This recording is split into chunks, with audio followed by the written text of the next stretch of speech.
على رسول الله وعلى آله وصحبه وسلم. Assalamu alaikum wa rahmatullahi wa barakatuh. Nous sommes toujours sur l'émission du djihad. Et cette émission est dédiée à l'explication, l'éclaircissement sur l'utilisation et le mauvais usage du terme djihad. Je m'appelle Teslim Adiyema et j'ai avec moi dans le studio aujourd'hui Oustaz Mohsin Hamza. Assalamu alaikum. Et aussi l'Oustaz Abdurrahman Monkaïla. Assalamu alaikum wa rahmatullahi.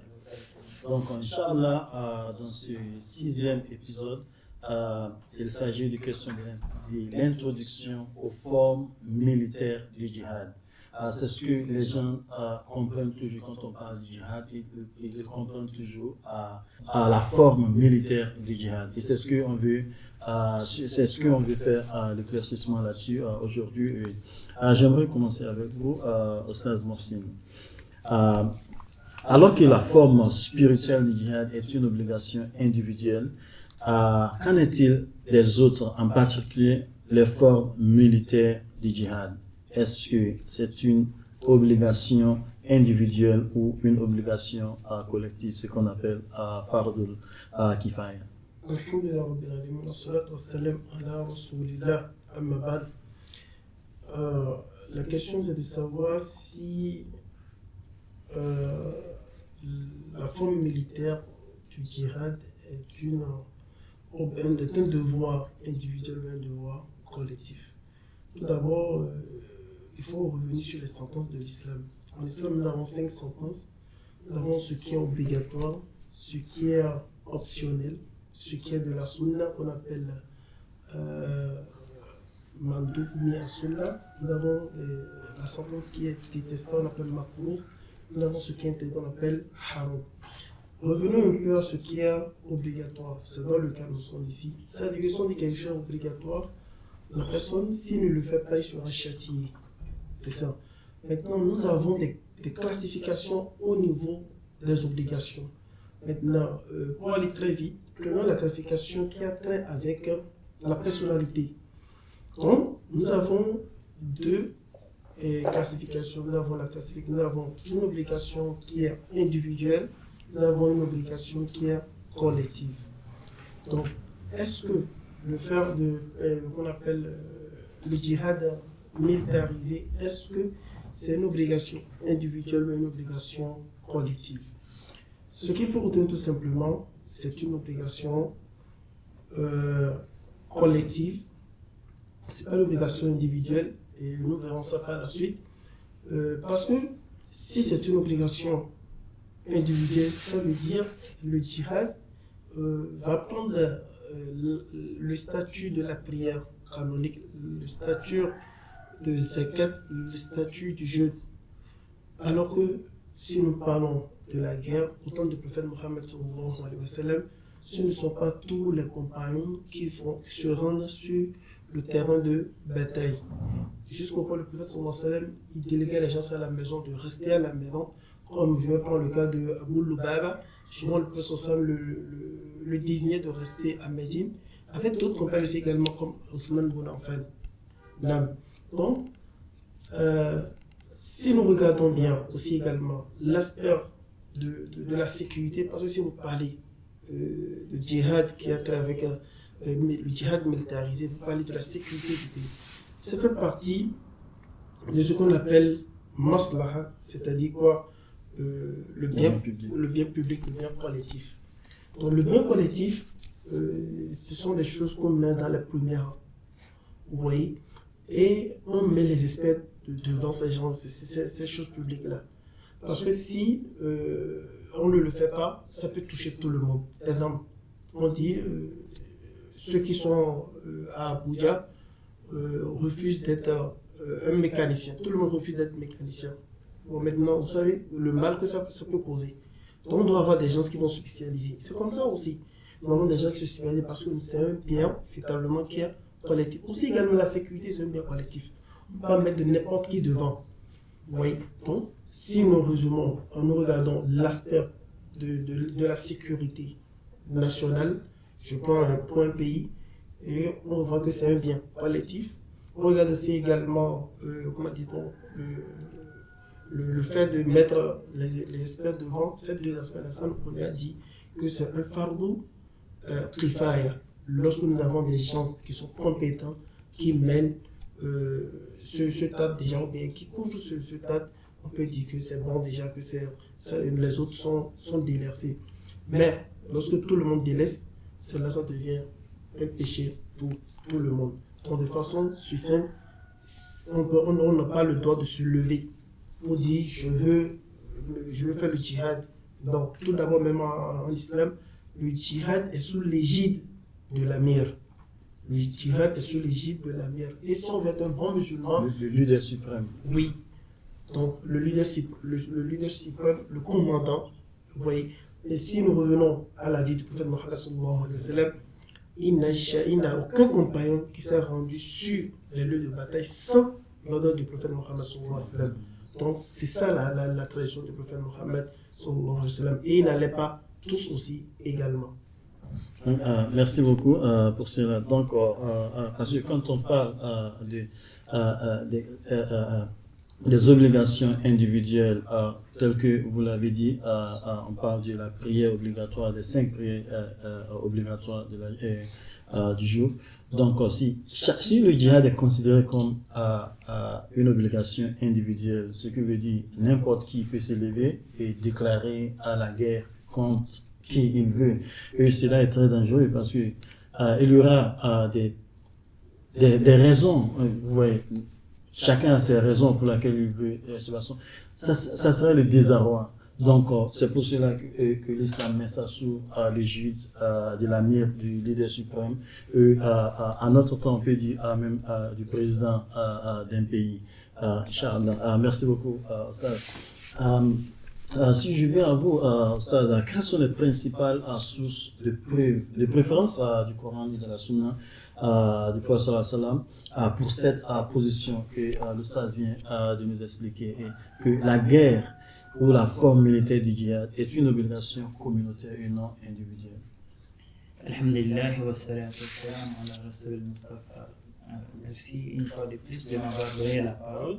Alhamdulillah, sans répéter mon frère, le chef Moussine, je voudrais tout d'abord dire qu'une fois que la guerre est déclarée, donc il y a vraiment dans le Coran des sources, des versets du Coran qui appuient comment elle s'est faite. Cette guerre collective, il n'est pas dit que tout le monde va s'élever et aller à la guerre sans rien laisser à la maison. Il y a une partie qui doit rester à la maison, donc on va appuyer ça par des versets coraniques. Dans un verset du Coran, le chapitre 9, verset 122, Allah dit « Il n'est pas recommandé, ou du moins il n'est pas correct pour les croyants d'aller combattre tous ensemble. » Que de chaque troupe d'entre eux, une partie seulement devrait sortir, et que ceux qui sont restés, ceux qui sont partis, peuvent obtenir des instructions dans la religion islamique et qu'ils peuvent avertir leur peuple quand ils reviennent à eux, c'est-à-dire ceux qui sont restés. Ils peuvent avoir des informations pour donner à ceux qui sont partis à la guerre, afin qu'ils puissent se méfier du mal. Donc ça c'est le chapitre 9 du verset 122 du Coran. Donc de nos jours, donc, ça veut dire qu'il y a certaines personnes qui sont exemptées de guerre, par exemple les handicapés, par exemple les femmes et les enfants, ils sont pas tenus d'aller à la guerre. Mais ils peuvent apporter leur contribution, par exemple ils peuvent donner à boire, ils peuvent faire tant de choses, ils peuvent cuisiner, ils peuvent donner à prix, ils peuvent préparer. Ça aurait été que Dieu avait dit, a fait de ça une obligation. Il n'aurait pas dit dans ce verset-là qu'une partie va rester pour chercher des renseignements. Parce qu'en temps de guerre, le renseignement c'est très important. Celui qui a les meilleurs renseignements, il gagne la guerre facilement que celui qui n'a pas les renseignements. Et notre verset du Coran, qu'on pourrait citer, là où Allah a dit que quand même ceux qui sont partis dans la guerre, par exemple, qui font plus de sacrifices que ceux qui sont restés. Et il y a ces versets-là qu'il est dit, Allah a préféré dans les grades, donc aussi c'est dans les grades, ceux qui luttent dur, c'est-à-dire ceux qui sont partis au combat et se battent avec leur richesse et leur vie, et sont au-dessus de ceux qui sont restés à la maison. Ça veut dire que ceux qui sont restés à la maison, ils n'ont pas la même récompense, mais Allah ne leur fait pas grief s'ils ont une bonne raison pour laquelle ils sont restés à la maison. Donc Allah dit à chacun, Allah a promis le bien qui est quoi? Qui est le paradis. Mais toujours est-il qu'Allah a préféré ceux qui ont lutté dur et se battent au-dessus de ceux qui sont assis à la maison. Et ça, c'est donc ceux qui ils ont lutté, ils ont une récompense auprès d'Allah. Donc c'est pour dire que effectivement c'est vrai, c'est comme Moussine l'a dit, je ne vais pas me répéter, je vais pas le répéter. Chaque fois quand on dit Fard al-Kifaya, ça veut dire que s'il y a des gens qui sont qualifiés qui peuvent le faire, donc il y a des autres qui sont exemptés, eux ils peuvent trouver d'autres modes de djihad comme on a explicité bien avant. Et donc c'est pour dire que vraiment il n'est pas dit que tout le monde doit le faire. Mais s'ils combattent, combattez-le. Même le combat, il dit que si les mécréants vous combattent, là, il faut les combattre. Il faut dire une fois de plus, pour revenir à la question, que le combat même militaire, c'est le degré ultime.